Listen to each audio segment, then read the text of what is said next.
Здравствуйте, уважаемые друзья, здравствуйте, уважаемые подписчики. С вами Дмитрий Домбровский. В первую очередь, конечно же, я хочу поблагодарить всех тех, кто оказывал и оказывает помощь нашему видеоканалу. Спасибо вам большое, вы очень помогаете в эти странные времена. Ну и тема сегодняшнего разговора тема актуальная, потому что, как это говорят, из каждого утюга я уже слышу о новой модной теме. И эта модная тема определенным образом влияет даже на мою основную работу, по сути. И я просто обязан расставить все точки над «и», над «ё», и рассказать, как я вижу эту тему. Тема – это мухомор. Очень популярная и модная тема. Ко мне приходит очень много вопросов. И появляется огромное количество различных видео. Это стало модой. Маркетологи смекнули, что в это тяжелое время нужна какая-то новая тема. И если ее раскрутить, а ее раскручивают очень бурно, то понятно, что можно и заработать денег. И понятно, я ничего плохого не вижу в том, что кто-то хочет заработать денег на чем-то. Но, пожалуй, вы же понимаете, что я должен был первый схватиться за нее, за эту тему и сказать: вот, пока что я не на Бали, займусь мухоморами. Но я этого не делаю. Почему-то некоторые думают: ну надо же, зачем? Что же он не может? Может. У меня есть один недостаток. Этот недостаток называется честность. И из-за этого недостатка я часто очень, можно сказать, даже и страдаю. Сегодня я вам хочу прочитать в совершенно необычном формате лекцию. Я хочу, чтобы у вас была информация, чтобы вы поняли, увидели, вот так сквозь века посмотрели и увидели саму тему использования психоделиков, точнее грибов, различных грибов в различных культурах. Это использование насчитывает порядка 10 тысяч лет, возможно, больше. Мы знаем точно, что не меньше 10 тысяч лет. Я хочу, чтобы вы поняли и сделали сами выводы. Я не хочу настаивать, я не хочу делать какие-то разоблачения. Ни в коем случае.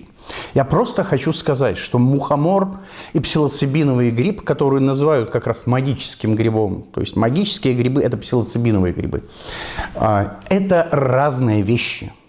Они разные по своему химическому составу, и они абсолютно разные по своему действию.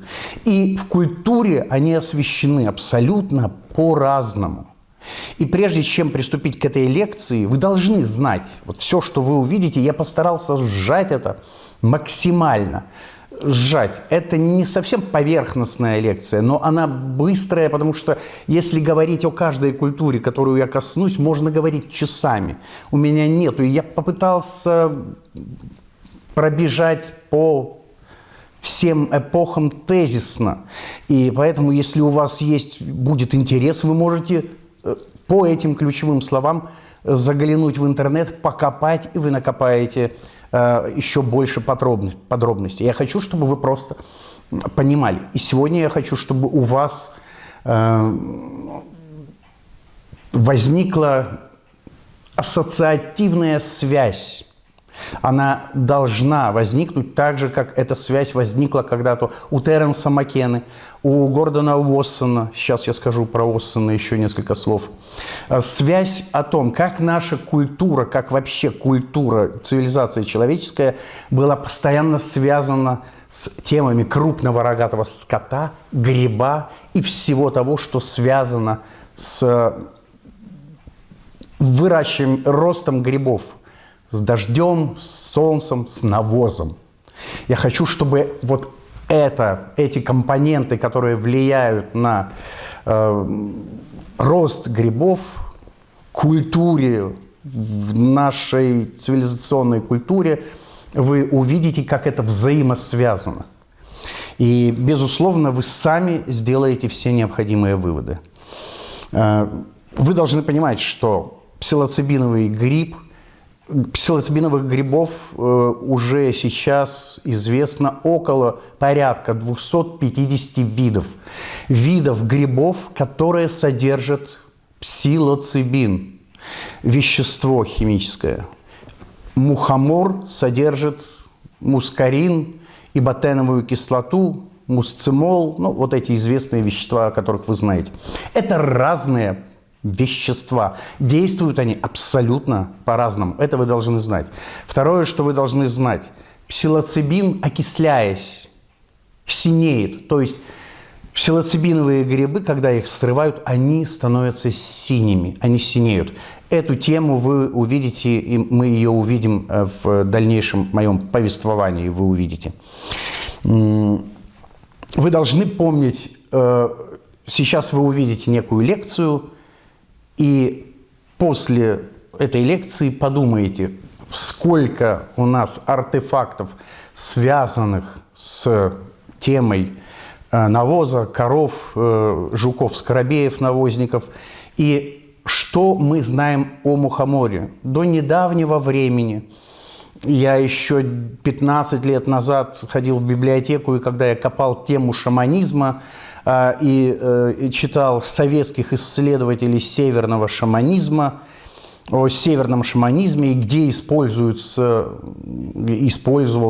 мухомор, написано не так уж и много, но тем не менее, где это культурное наследие, где эти пирамиды, где эти сооружения, где эти произведения искусств, которые возникли благодаря расширению сознания от мухомора. Где они на Крайнем Севере, что оставил северный шаманизм как культурное наследие, подумайте об этом. Что еще было с мухомором? Берсерки, известные воины, которые кусали свои щиты, были бесстрашными, были дикими, яростными, не чувствовали боли, употребляли мухомор перед боем. Мухомор связан с войной, с агрессией, с дикой силой.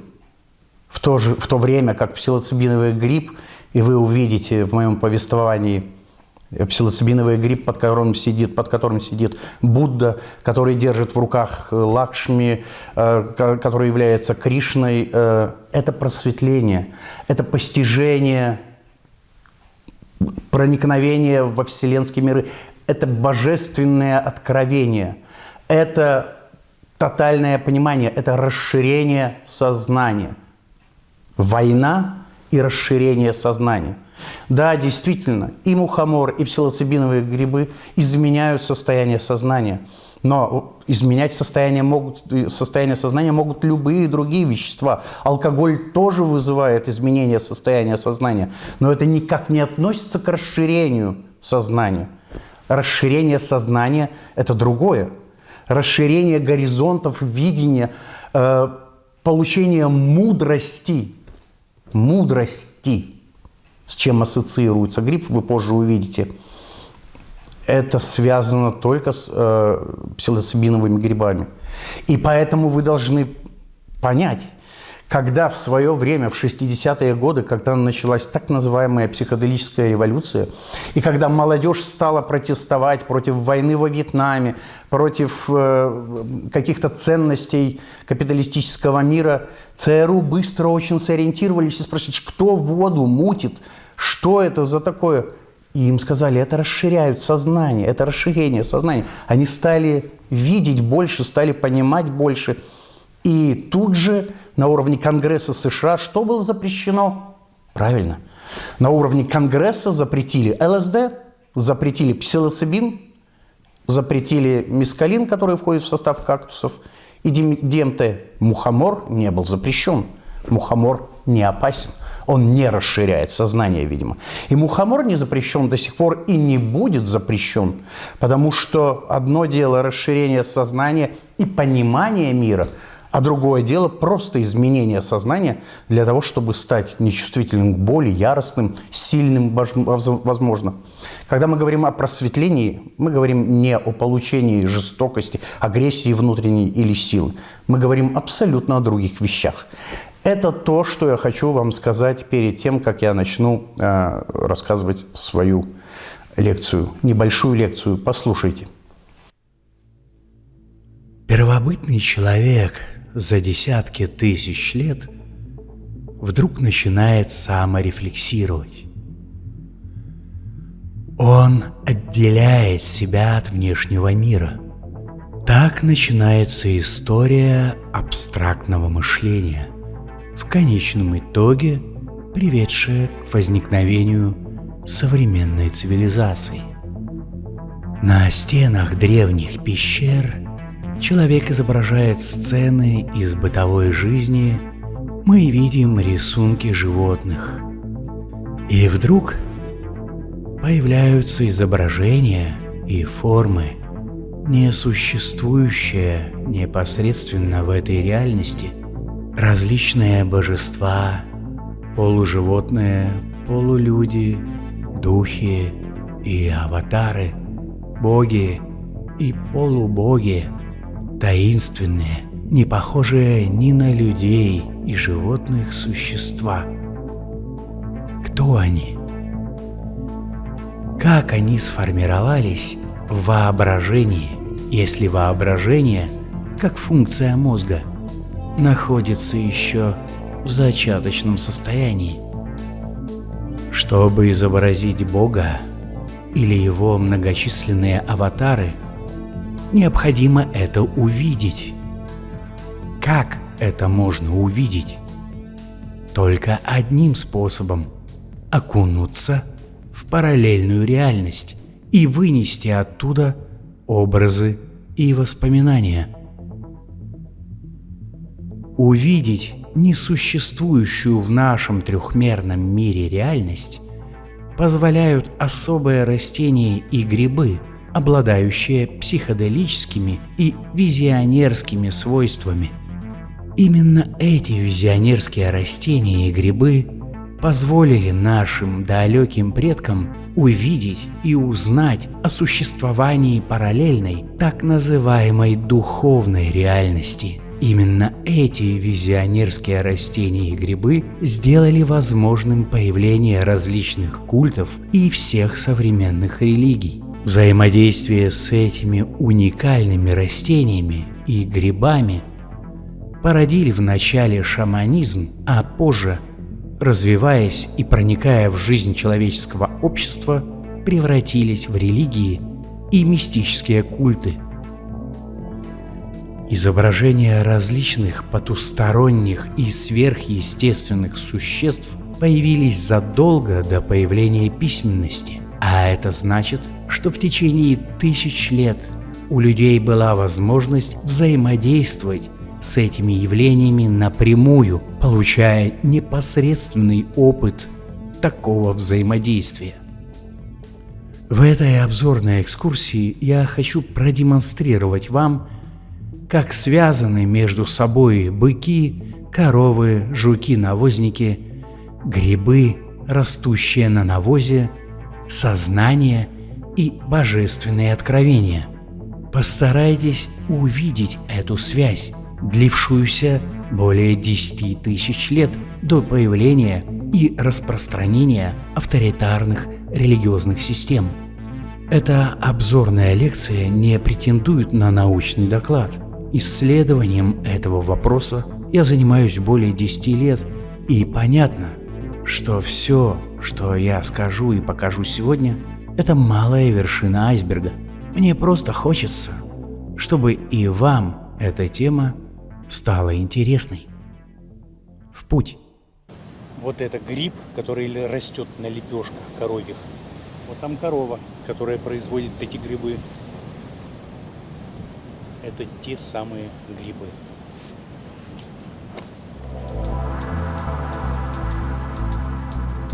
Итак, давайте с самого начала в хронологическом порядке. Мы видим пещера Ласка, Франция, 15 тысяч, 16 тысяч лет до нашей эры мы видим уже изображение быков. Я хочу, чтобы вы здесь просто отмечали для себя, насколько часто встречаются изображения крупного рогатого скота, насколько они являются важными для людей и насколько они связаны с зачатками первых религий, то есть с представлениями о неком параллельном мире, о некой параллельной реальности, о неких божествах, насколько это все взаимосвязано. То есть просто какие-то звери так часто не фигурируют. Если люди думают, что это связано с охотой или с тем, что людям надо было потреблять много мяса, это заблуждение. Я не буду на этом останавливаться, наш экскурс быстрый. Африка, Тассилин Аджер, современный Алжир, 10 тысяч, 8 тысяч лет до нашей эры. Это наскальное изображение. Мы видим изображение быка здесь и знаменитый грибной шаман с пчелиным лицом. Также в Тассилин Аджер, также 10 тысяч, 8 тысяч лет до нашей эры. Первые наскальные рисунки. Вы видите здесь изображение грибов. Сейчас будет более подробная расшифровка этого рисунка. Вот он с левой стороны. Вы видите шаман весь усеян грибами. Вот оригинальное изображение, вот реконструкция. Также смотрите, бегущие грибы, то есть грибы, изображение грибов, какие-то люди или существа, или сами грибы бегут. На голове у них грибные шляпки, и в руках у них грибы. Ну и также шаман с пчелиным лицом. Далее, наскальные рисунки. Также Тассилин Аджер. Мы видим здесь фигуру странного существа. Возможно, у некоторых есть предположение о палеоконтакте каком-то. Возможно, это первое представление о каких-то божествах, о духах. Может, это сам шаман. И опять же, рядом с какими-то мистическими, фантасмагорическими фигурами мы видим изображение крупного рогатого скота. Это также Африка. И если вы захотите просто подробнее окунуться в эту тему, вы просто по этим ключевым словам сможете легко найти в интернете информацию. Вот он, грибной шаман в, что называется, оригинальном качестве. Мы видим здесь грибы, и сам он весь усеян грибами. Далее, Испания, 6 тысяч лет до нашей эры, также наскальные рисунки в пещерах Испании.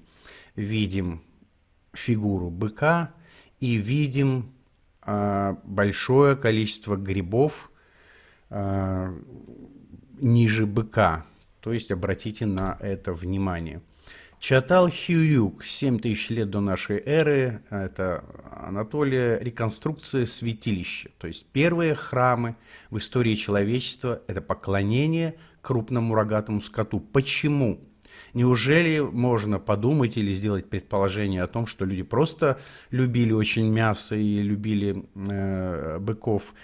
Все-таки я склоняюсь к мысли о том, что если бык каким-то образом был связан с новыми переживаниями человека, с новыми видениями человека, которые он мог получать, и если каким-то образом бык был причастен к этому, а мы поймем, что он был причастен, потому что именно на навозе крупного рогатого скота растут псилоцибиновые грибы, которые являются фактически порталом в некую реальность, божественную реальность, благодаря которой вообще началась религия, первые зачатки религии и шаманизма.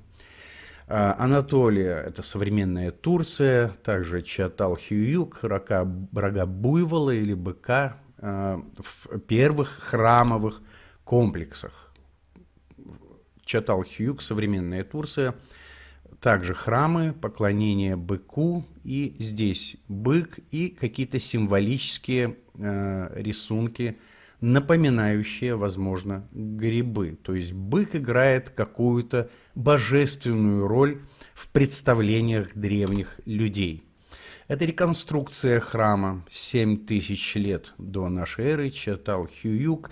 Как мы видим, здесь также повсюду находятся изображения быков или крупного рогатого скота. Анатолийская цивилизация – это та же территория современной Турции, 3000 лет до нашей эры. Это ровесники египетской цивилизации, грибные богини.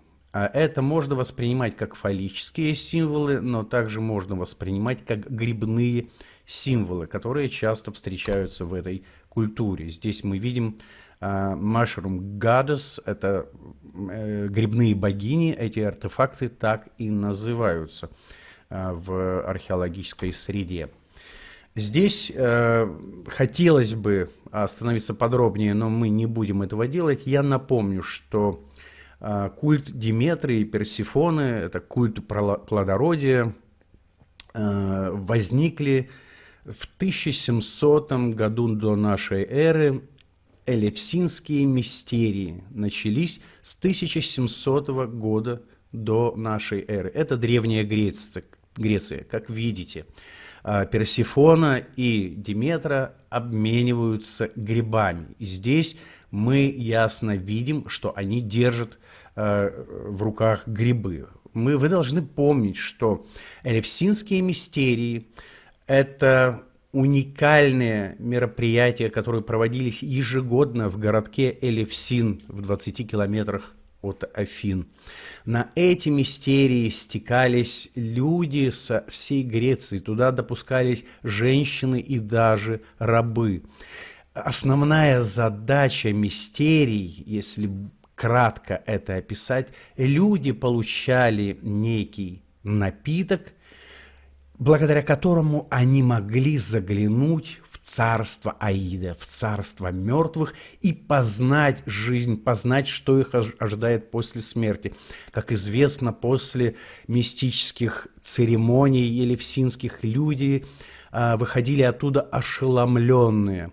И понятно, что если мы говорим обо всей Древней Греции, то есть 1700 год и в 390 году, если точнее быть точным, христиане запретили и полностью попытались уничтожить все артефакты, связанные с этими мистериями. Вы должны понимать, около 2000 лет Древняя Греция использовала магические грибы или напиток, содержащий магические грибы. И есть версия, что в этом напитке содержалась спорынья ржи, то есть ЛСД, и люди испытывали мистические видения, божественные откровения. Большая часть философов, которые нам известны, посещали эти мистерии. Не отсюда ли это древнегреческая мудрость, которой мы удивляемся по сей день? Насколько мне известно, один Сократ отказался посещать Элевсинские мистерии, потому что основным условием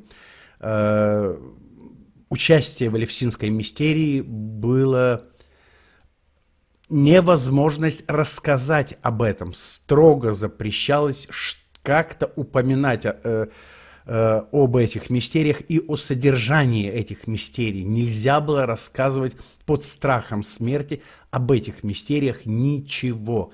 И Сократ сказал, что я не смогу удержаться и взболтну что-то, и поэтому... Но все другие философы, скорее всего, в этих мистериях участвовали. Я еще раз повторю, это ежегодные мистерии, которые начинались в конце февраля. Мистерия обычно шла 10 дней. В общем, про Элевсинские мистерии вы можете почитать. И основной версией, к которой склоняются современные ученые, что же пили, что это был за напиток, благодаря которому можно было заглянуть за грань, за край, в царство Аида. Ученые склоняются к тому, что это были псилоцибиновые грибы, как мы видим, вот они изображены на... Здесь также мы видим Диметру, Элевсинские мистерии. И здесь мы видим Дионисия рядом с Диметрой, как известно, Дионисий – бог вина, но при этом мы видим здесь явные очертания грибов, каких-то грибов с точками. Далее, здесь мы видим греческий кувшин. Вы видите, я не буду комментировать, просто вы можете наблюдать картинки. Здесь вы также видите изображение с одной античной греческой вазы. Вы видите, стрелкой указаны эти объекты и артефакты. Бык.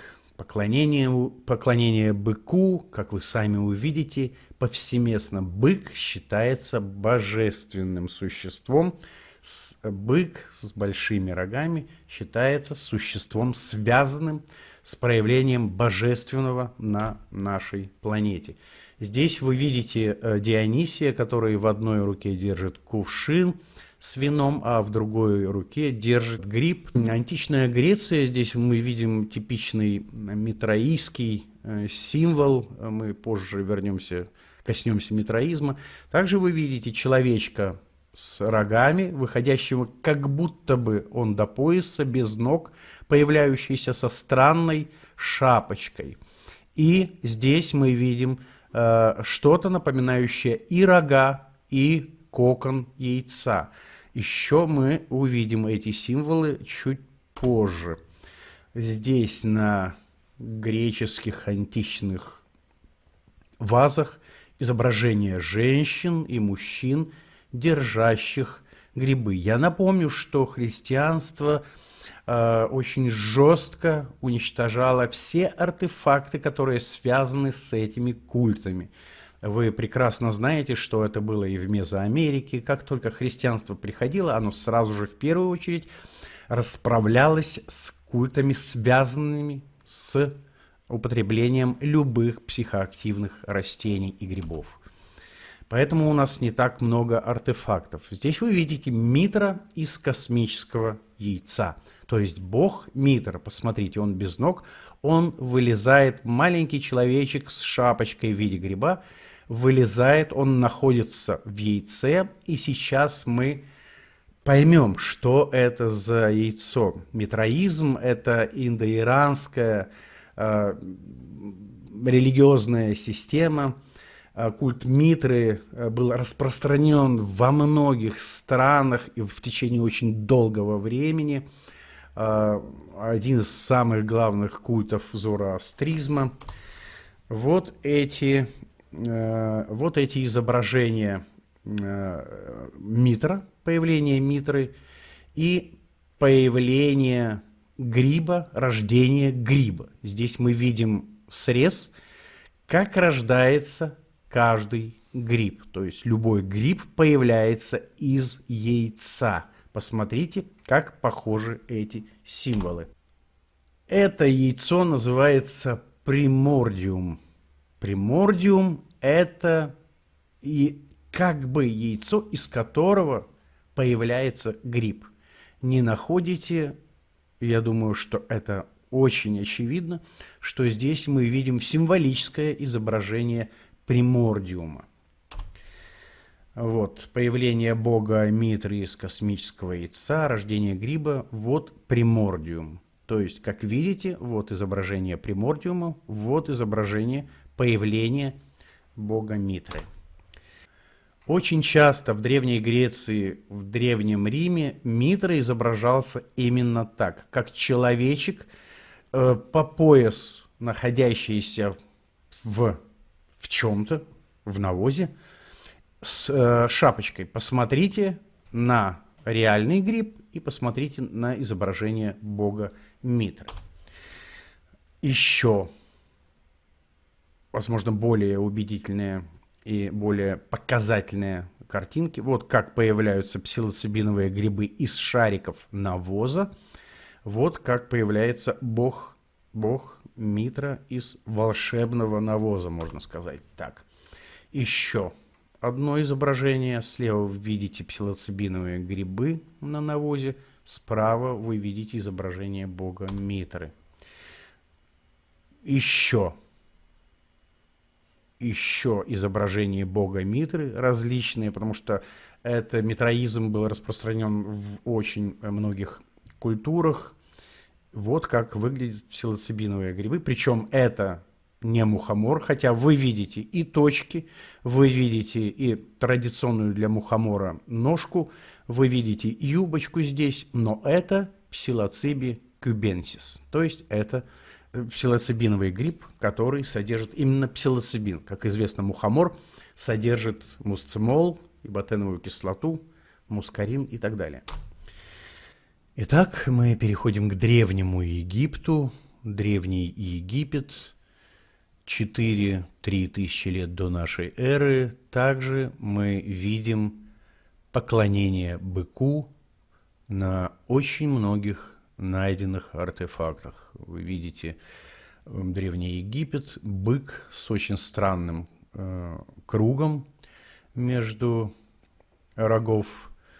Мы постараемся понять, что это такое. Вы знаете, что древние египтяне поклонялись быку, поклонялись жуку-скоробею. И вот здесь мы видим также изображение быка с этим странным кругом. Здесь мы видим быков и предметы, похожие на грибы. Здесь я показываю стрелочкой.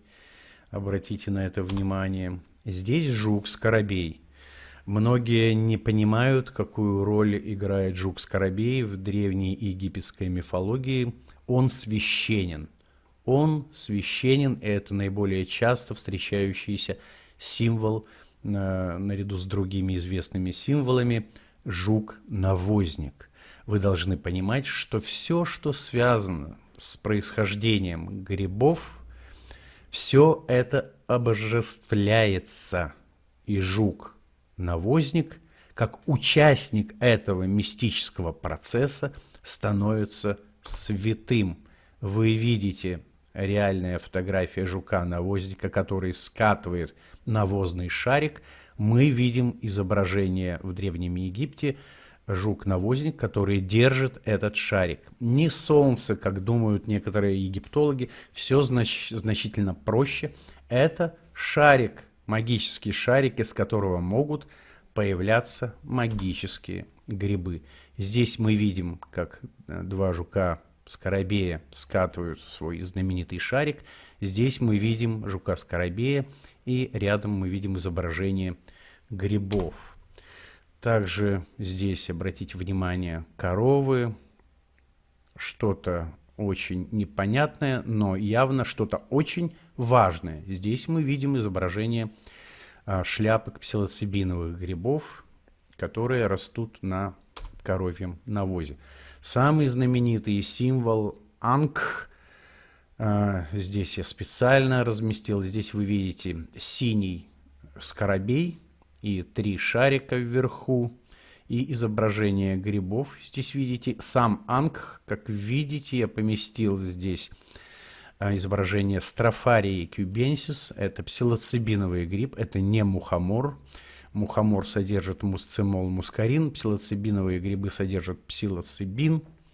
И точечки вы видите, что люди могут по ошибке спутать этот гриб с мухомором. Это псилоцибиновый гриб. Еще один артефакт, знаменитый Аварис, Египет, грибная голова, называется этот артефакт. Здесь мы видим изображение настоящих псилоцибиновых грибов. Вот они, обозначены желтым цветом. Также здесь отчетливо виден жук-скоробей, с которого торчат псилоцибиновые грибы. И здесь мы видим грибы под коровой, под быком. Это Древний Египет. Харабская цивилизация, которая существовала параллельно с египетской и параллельно с шумерской цивилизацией. Здесь мы также видим поклонение быку, поклонение крупному рогатому скоту. Так называемые индусскрипты вы здесь видите. И мы видим схематическое, символическое изображение быка, гриба. Здесь бык, гриб. На этих индускриптах очень много изображений, связанных с крупным рогатым скотом. Харабская цивилизация, поклонение быку. Мы видим взаимоотношения между людьми и быками. Это не просто взаимоотношения, мы видим, это поклонение. То есть это очень выражение уважения к быку. Харабская цивилизация, также индусскрипты. Вы видите поклонение крупным животным. И уточню, что на навозе слонов также растут псилоцибиновые грибы. Поэтому все животные, которые так или иначе участвуют в производстве, можно сказать, машрум-мейкеры в производстве псилоцибиновых грибов, они являются объектами поклонения. Также мы видим изображение грибов здесь. Это тоже индусскрипты, харабская цивилизация. Как видно, поклонение крупному рогатому и не только рогатому скоту. Шумерская цивилизация тоже параллельно существовала с вышеперечисленными 4000 лет до нашей эры. Также видим это арфа, золотой бык. Это реконструированная арфа, шумерский музыкальный инструмент. Здесь мы видим богиню, возможно, это Иштар, из которой, вы видите, выглядывают именно псилоцибиновые грибы, которые изображены здесь справа. Снова бык. Снова эпос о Гильгамеше в шумерской цивилизации, один из самых известных эпосов. Главный герой Гильгамеш, у него на ногах грибы. Здесь шумерская богиня, из которой явно недвусмысленно выходят шляпки на ножках грибов, которые изображены справа. Справа изображены псилоцибиновые грибы. Перелетаем через океан и пытаемся попасть в доколумбовую Америку. Это территории Мексики современной, это территории Центральной Америки и какая-то часть Южной Америки. Везде мы натыкаемся на артефакты, связанные с Теонанакатлем, священным грибом цивилизаций ацтеков, майя, чавин, мочика и других цивилизаций, которые существовали в доколумбовой Америке. Вот здесь вы видите огромное количество различных артефактов, связанных с грибами. Изображение шаманов, по-моему, это цивилизация мочика. Как видите, здесь грибы с точками некоторые изображены, но вы поймете потом, что это не обязательно, а скорее всего в этих регионах мухомор и не растет, насколько мне известно. Но не суть важно, потому что мы сейчас говорим. Вот здесь вы видите шамана с грибами.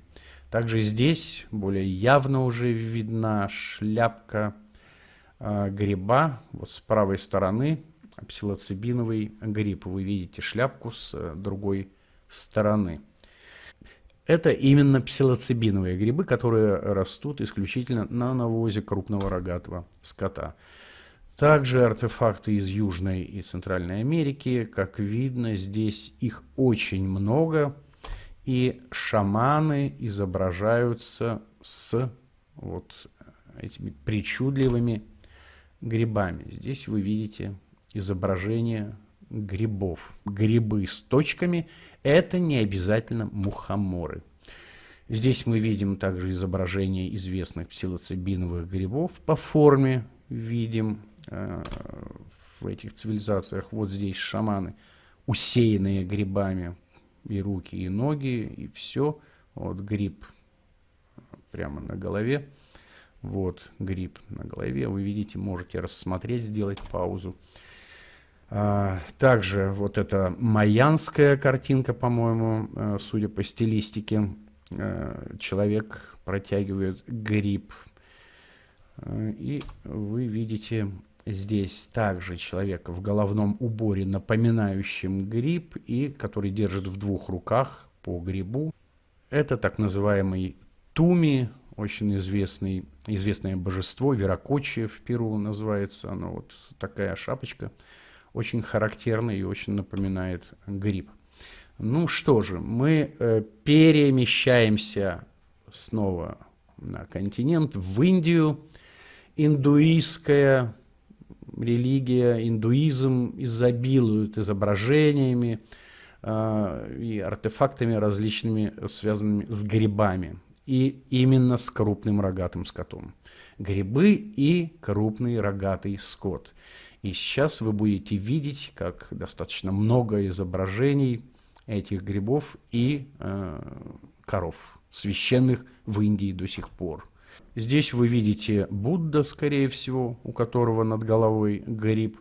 Здесь вы видите богиню, которая держит в руках грибы. Мы не будем останавливаться на подробностях, потому что в задачи этого обзора не входят подробности. Если вам захочется, вы можете по каждому артефакту навести справки. Мы просто смотрим, как много этих артефактов было найдено, артефактов, связанных с грибами и крупным рогатым скотом. Здесь также вы видите шляпку гриба псилоцибинового. Здесь вы видите Лакшми, богиню, которая держит в руках грибы. Здесь, да, вот здесь стрелочками показано огромное количество всевозможных изображений именно грибов. Здесь, наверное, уже нельзя с чем-то другим спутать. Вы видите, изображений грибов много. Вот знаменитый Будда, который на сегодняшний день находится в Лаосе под грибом. И здесь также изображение мудреца, сидящего под грибом. Индуизм, видите, в руках грибы, в руках грибы. Кришна – один из самых главных богов в индуизме. Кришна появляется во всех частях Махабхараты. Кришна беседует, дает советы Арджуне, воину Арджуне, в составной части Махабхараты Бхагавад-гите. Итак, Кришна. Когда Кришна изображается Богом, очень связанным с коровами. Он всегда темно-синего цвета, потому что на санскрите Кришна – это темно-синий. Обратите на это внимание. Кришна на мизинце держит гору, Говардхану. На санскрите Го – это корова. То есть Говардхана – это гора, связанная с коровами. Как видите, эта гора изображается практически во всех картинках, во всех изображениях в виде гриба. Сам Кришна синего цвета, как ножка, держит на мизинце эту, условно говоря, гору, которая похожа на гриб. Сейчас вы увидите еще больше изображений. Вы видите постоянно стекающая вода, то есть дождь. Это важно очень в символизме этом. Корова, постоянно стоящая рядом с Кришной. И эпизоды, посмотрите, пожалуйста. И сама гора в виде грибной шляпки. Вот основной мотив, связанный с Кришной, с этим божеством. Вы видите, что на некоторых изображениях эта гора, эта шляпка похожа на навоз. Видите, он держит на мизинце, синий человечек держит шляпку. Как вы помните, именно псилоцибиновые грибы синеют на воздухе. Когда вы срываете псилоцибиновый гриб, он начинает синеть. Запомните это и постарайтесь этот символизм разгадать. Вот Кришна, который общается с коровами. Вот он, синий человечек, который взаимодействует с коровами на всех изображениях. Иногда он появляется в образе пастушка, иногда он занимается лечением людей. И, как вы видите, вот псилоцибиновый гриб, который посинел, а вот Кришна, вот повозка с Арджуной, такая у них странная повозка, с постоянно выглядывающим зонтиком гриба. Понаблюдайте за этим символизмом. Здесь вот очень хорошо видно, что эта гора похожа на шарики навоза. И синий человечек, который держит на мизинце эту гору. Также иногда он изображается синим человечком, который на указательном пальце держит диск оранжевого или желтого цвета. Обратите внимание, вот псилоциби кюбенсис, псилоцибиновые грибы с такими же оранжевыми шапочками. В Индии коровы священны, и их даже нельзя есть. Немногие индусы на сегодняшний день понимают эту связь и эту священность. Они могут гулять и спать и ходить где угодно, в любых храмах. Они почитаемые животные.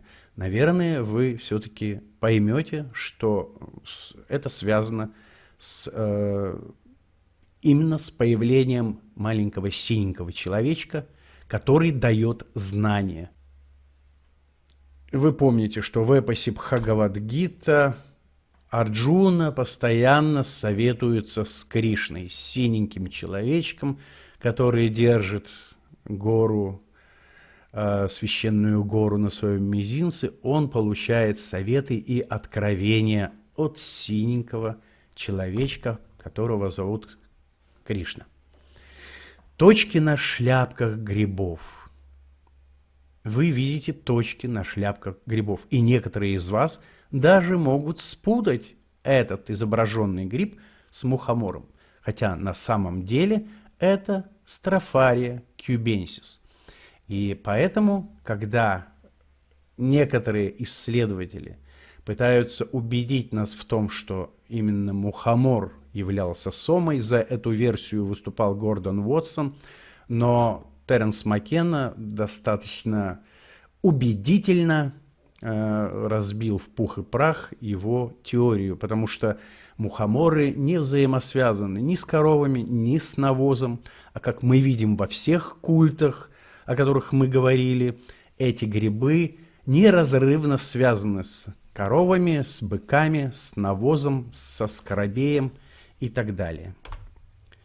Здесь мы видим изображение Строфарии кюбенсис. Как видите, да, иногда легко спутать Строфарию кюбенсис с мухомором. Также здесь вы видите прямо-таки очень похожий на мухомор гриб, но все это Строфария кюбенсис, чтобы вам было понятно, что грибы с точками оранжевого цвета не всегда являются мухоморами. Вот псилоцибиновый Строфария кюбенсис крупным планом. И здесь вы видите тоже шляпки очень похожи на шляпки мухомора, хотя вещества, которые находятся в этих двух разных грибах, абсолютно разные и действуют абсолютно по-разному. Об этом я коснусь после вот этого краткого обзора. Здесь мы видим Строфария, появляющаяся как бог Митра, появляющийся из кучи навоза, растущие. Здесь мы видим точки, все это Строфария кюбенсис. Также из навоза появляются грибы. Вот Строфария кюбенсис. Очень можно спутать легко с мухомором. Еще грибы с точками. Это для того, чтобы у вас было полное представление о том, что грибы с точками могут быть не только мухоморы, но и псилоцибиновые грибы. Ну, а здесь мы видим, когда мы говорим о мухоморах, мы можем опираться на дошедшие до нас истории, рассказы. И первое, о чем мы знаем, это использование мухомора в сибирском шаманизме, в северном. и известные берсерки, воины, которые отличались определенными свойствами, качествами, которые давал мухомор. А берсерки употребляли мухомор перед боем, и, как говорят очевидцы тех событий, они были бесстрашными, они не чувствовали боли, они постоянно кусали щиты зубами, были яростными, дикими, почти что сумасшедшими.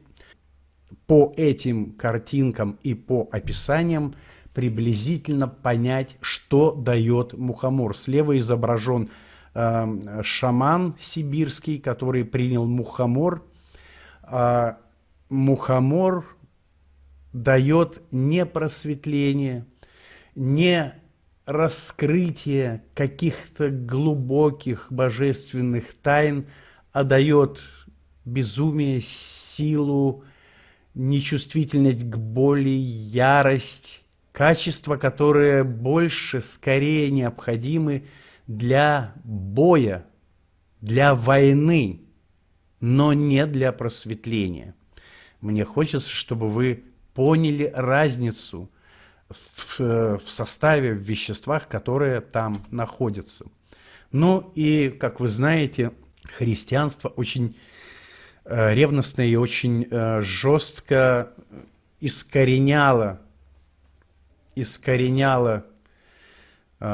культы, связанные с псилоцибиновыми грибами везде, но никогда не запрещало мухомор. Даже, возможно, наоборот, каким-то образом символическим поощряла мухомор.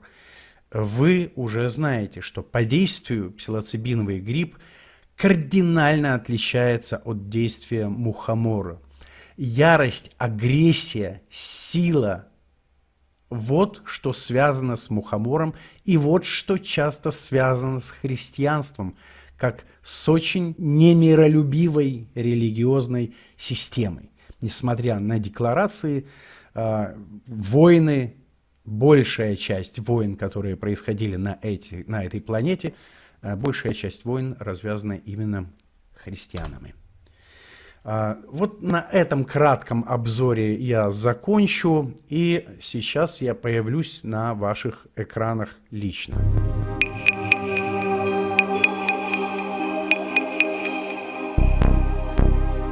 Итак, как я уже сказал, выводы делаете вы сами, и вы должны еще раз понять. Псилоцибин и мусцимол, мускарин и ботановая кислота – это разные вещи, и действие у них абсолютно разное. Когда господин Федиман, профессор Федиман в 2011 году, если мне память не изменяет, изобрел метод микродозирования, он имел в виду психоделические вещества, а именно он рассматривал исключительно только ЛСД и псилоцибин. ЛСД и псилоцибин. Исключительно эти вещества, с помощью которых проводят до сих пор микродозирование. Я не знаю ничего про микродозирование мухомора, и на сегодняшний день, вы знаете, в 3 городах США легализовано уже использование псилоцибиновых грибов. Я не знаю, возможно, только в медицинских целях, но тем не менее, даже самая страшная организация FDA, Food and Drug Administration, которая контролирует наркотики, провела собственное исследование псилоцибина, и уже даже в сегодняшней газете «Московский комсомолец» опубликована эта статья о том, что доказано, псилоцибин является самой оптимальной и, по сути, самой эффективной альтернативой антидепрессантам. То есть псилоцибин работает с депрессией эффективно. Научные исследования есть, и их много. Пока что на сегодняшний день нет научных исследований о том, как действует мухомор не просто в микродозах, а вообще. И еще, понятно, что я могу для вас, для многих из вас быть не авторитетным человеком, это не важно, но авторитетным человеком в области этнобиологии или этноботаники является, наверняка вы знаете, Теренс Маккенна. У Теренса Маккена была переписка с Гордоном Уоссоном. Гордон Уоссон – это бывший банкир, который стал микологом в определенное время своей жизни. И это первый человек, Гордон Уоссон, который посетил Уаутла де Хименос в Мексике и встретился с тогда еще живой шаманкой Марией Сабиной, которая использовала псилоцибиновые грибы для лечения различных болезней. Она была шаманкой. И благодаря Уоссону эта статья появилась в очень солидном журнале о мексиканском шаманизме. Именно в этот момент туда стали стекаться толпы страждущих, в том числе там были и Битлз, и Роллинг Стоунс, и кто там только ни был. Все попробовали грибы, все были ошарашены этим действием. И понятно, что Гордон Уоссон написал и об этом книгу, и о мухоморе, но у них была переписка с Теренсом Маккеной. Уоссон считал, что сома – это мухомор.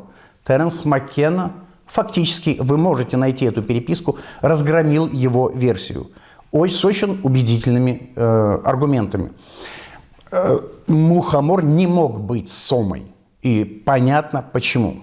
И, возможно, вы уже сделаете выводы и сами поймете, почему не мухомор являлся сомой. Но при этом есть еще отчеты о том, как они принимали сами грибы. Потому что и Уоссон, и Маккена принимали псилоцибиновые грибы и мухоморы.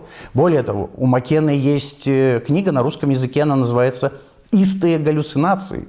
Там вся книга о том, как они принимали грибы в деревне Витоту. Теренс Маккена и Гордон Уоссон переписывались. Когда я говорю «грибы» слово, я имею в виду только псилоцибиновые грибы. Когда я говорю «мухомор», я имею в виду мухомор. Так вот, и Теренс Маккена, и Гордон Уоссон принимали и грибы, и мухомор. Они описывали свои ощущения. Ни у Гордона Уоссона, ни у Теренса Маккена во всех случаях приема мухомора не было тех божественных откровений, тех видений, тех проникновений в миры, как это было у них с псилоцибиновыми грибами. Мой опыт. У меня было 2 опыта приема мухомора. Я, возможно, уже рассказывал. Оба приема мне лично не понравились. Сравнивать проникновение в щель между мирами, раскрытие каких-то невероятных истин, каких-то невероятных умозаключений и состояние, в котором мутится голова, в которой тошнота, дрожание тела, то в холод бросает, то в жар и так далее, это абсолютно не психоделическое погружение. Это мой личный опыт. Когда мне говорят, что вы их неправильно готовите или неправильно готовили, мне все время хочется спросить, а как первобытные люди пытались или могли их там вываривать или готовить, вместо того, чтобы на навозе крупного рогатого скота сорвать гриб, попробовать и получить некое откровение и какие-то знания. Это абсолютно разные вещи. И здесь вы должны меня понять. Я очень ревностно отношусь к тому, чем я занимаюсь. А именно, я занимаюсь психоделической психотерапией, в которой использую псилоцибиновые грибы. У меня на эту тему очень много написано, и на эту тему я уже много сказал. Но я хочу, чтобы вы понимали, я не занимаюсь мухомором, я не воспринимаю на сегодняшний день мухомор как психоделическое вещество, как психоделический гриб. Я занимаюсь абсолютно другим, с другими веществами. Пожалуйста, не путайте. Когда вы слышите, читаете или слышите в видео какие-то отчеты о том, что случается с людьми после приема мухомора, это никак не относится к тому, что случается с людьми после приема психоактивных психоделических грибов. Это разные вещи.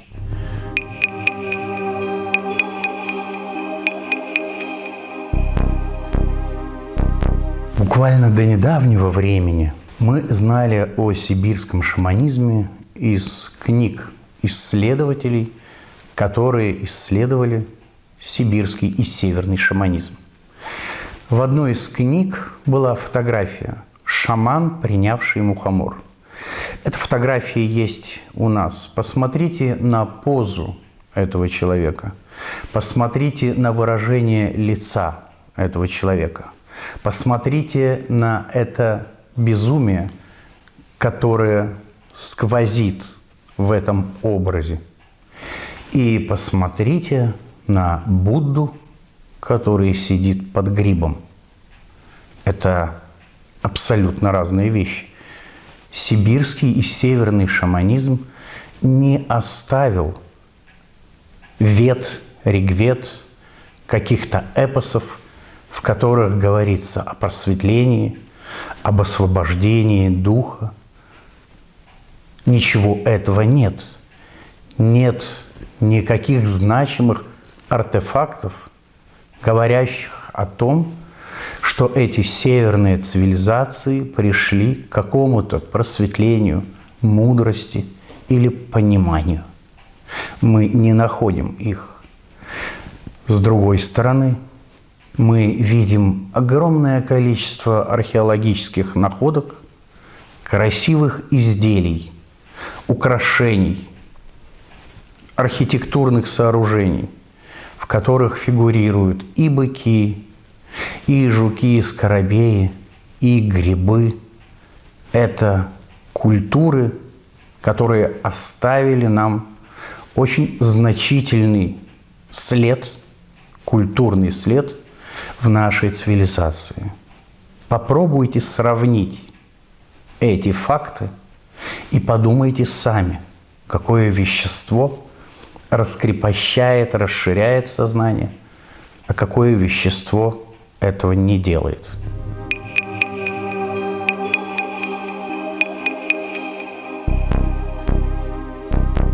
Еще один аргумент я постараюсь привести. Вы помните, когда запретили психоделики, а именно ЛСД и псилоцибиновые грибы в Америке, автор книги, известный исследователь сознания, мозга Станислав Гроф, автор книги «ЛСД. Психотерапия», стал придумывать альтернативные методы и придумал холотропное дыхание. Наверное, вы можете понять, почему Станислав Гроф не взял и заменил психоделики мухомором. Это же было бы проще. Значит, понятно, что мухомор обладает абсолютно другим действием. У меня есть очень простой, я думаю, что этот вывод придет и к вам, очень простое объяснение, почему в русскоязычном пространстве пошла эта мода. Мухомор никогда не был запрещен. Я вам объясню, почему. Потому что в западных странах сейчас, я уже говорил вам, бурно развивается область психоделической психотерапии. На сайте maps.org вы можете найти огромное количество различных исследований, где исследуются действия псилоцибина, айауаски, кактус Сан-Педро пиот и марихуана. Все. Мухомора там нет. Но поскольку психоделическая психотерапия развивается очень быстро и бурно, понятно, что до русскоязычного пространства доходят отголоски этого бурного развития. Как утверждает Рик Доблин, основатель организации MAPS, через 25 лет уже будут тысячи клиник, которые будут основывать свое лечение на психоделических препаратах. Психоделических препаратов. Мы под психоделическими препаратами имеем все, что угодно, кроме мухомора. Мухомор не входит в так называемый список психоделических препаратов и растений. Помните об этом. Выводы делайте сами. С вами был Дмитрий Домбровский. Если у вас будут вопросы, задавайте. Спасибо за внимание. До встречи.